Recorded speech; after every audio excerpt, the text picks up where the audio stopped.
भक्तामर स्तोत्र में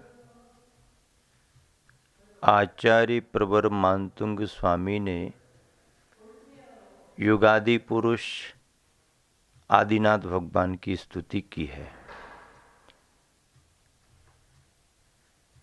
युगादि पुरुष आदिनाथ अनंत अवस्था में समो शरण में विराजमान हैं, धर्मोपदेश दे रहे हैं, दिव्य ध्वनि खिल रही है,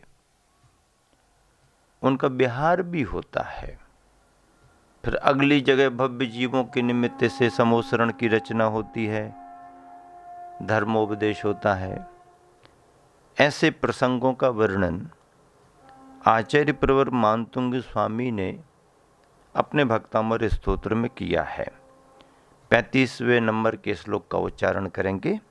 स्वर्गापवर्ग गम मार्ग विमार्ग निष्ठा सद्धर्म तत्व कथनैके पटु स्त्रीलोक्या दिव्य ध्वनिर्भवति ते विशदार्थ सर्वभाषा स्वभाव परिणाम गुणैः प्रयोज्य।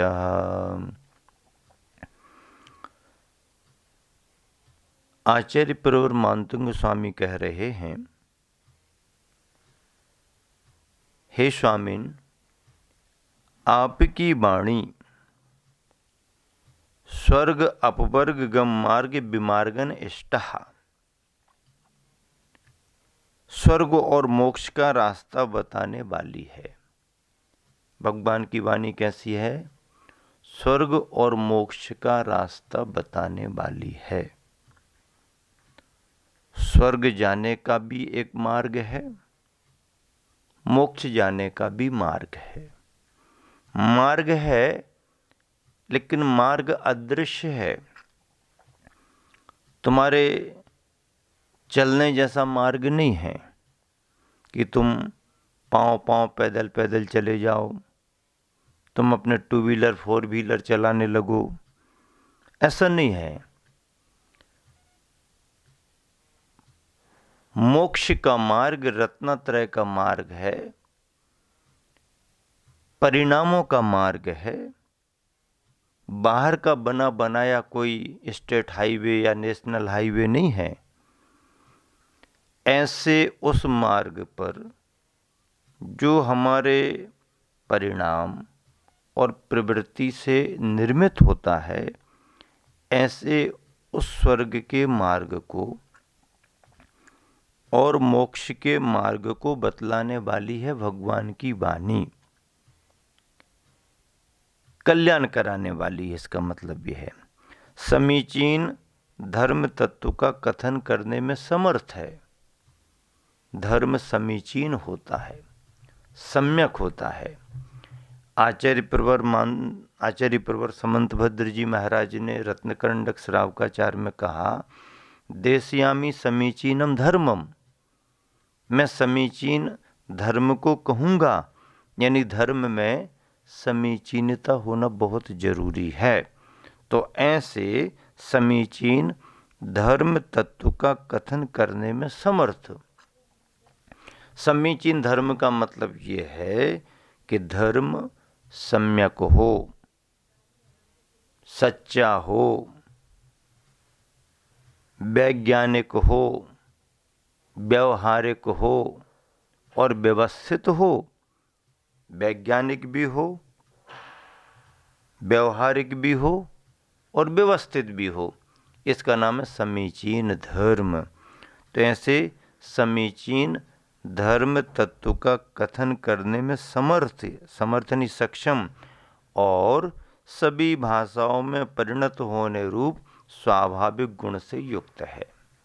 सभी भाषाओं में परिणत होने रूप स्वाभाविक गुण से युक्त है। सभी भाषाओं में प्राणी जितनी तरह की भाषाओं में समझ सकते हैं, कोई इस भाषा में समझता, कोई इस भाषा में समझता है। 700 लघु भाषाएं हैं, 18 महाभाषाएं हैं। ऐसी सभी भाषाओं में भगवान की दिव्य ध्वनि परिणत हो जाती है और भव्यात्मा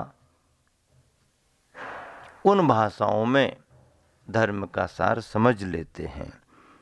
ऐसी भगवान की वाणी की महिमा है।